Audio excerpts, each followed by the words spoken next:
एक छोटे से गांव के किनारे एक पुरानी हवेली थी, राजवाड़ा हवेली। लोग कहते थे कि वहाँ रात को किसी के कदमों की आहट सुनाई देती है, दरवाजे अपने आप खुलते बंद होते हैं और कोई धीमी आवाज रोती हुई गूंजती है। कई सालों से वहाँ कोई नहीं गया था, लेकिन एक दिन शहर से आया एक लड़का आरव उस हवेली की ओर बढ़ा। आरव एक यूट्यूबर था जो डरावनी जगहों पर वीडियो बनाता था। उसने गांव वालों से बहुत सुना था कि उस हवेली में भूत रहता है। वो अपनी कैमरा लाइट और माइक लेकर रात में ही निकल पड़ा। जैसे ही वो हवेली में घुसा, दीवारों पर पुराने चित्र, जाले और टूटी हुई खिड़कियां दिखाई दी। लेकिन एक चीज अजीब थी, हवेली के बीचों बीच एक पुराना पियानो रखा था जिस पर धूल जमी थी, फिर भी उस पर ताज़ा उंगलियों के निशान थे। आरव ने कैमरा ऑन किया और बोला, दोस्तों आज मैं उस हवेली में हूँ जहाँ लोग कहते हैं कि एक महिला भूत रहती है। देखते हैं सच्चाई क्या है। जैसे ही उसने पियानो की ओर कदम बढ़ाया, अचानक टन टन की आवाज आई। कोई खुद पियानो बजा रहा था। आरव का कैमरा कांप गया। वो पीछे हटा और बोला, कौन है वहाँ? कोई जवाब नहीं, बस एक हल्की हवा और धीमी सिसकियाँ। वो आगे बढ़ा तो उसे दीवार पर एक पुरानी फोटो दिखी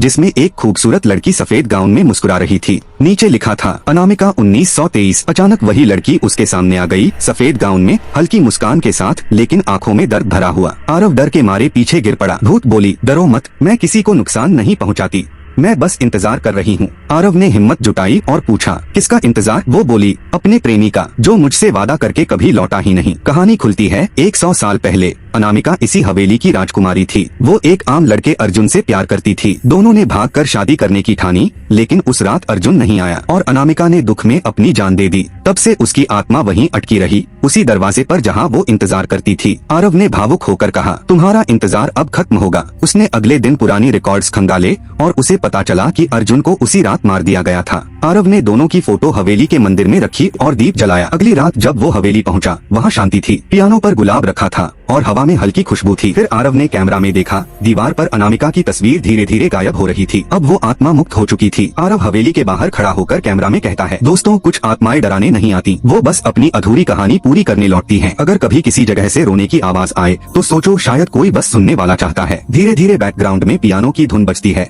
और वीडियो फेड आउट हो जाता है।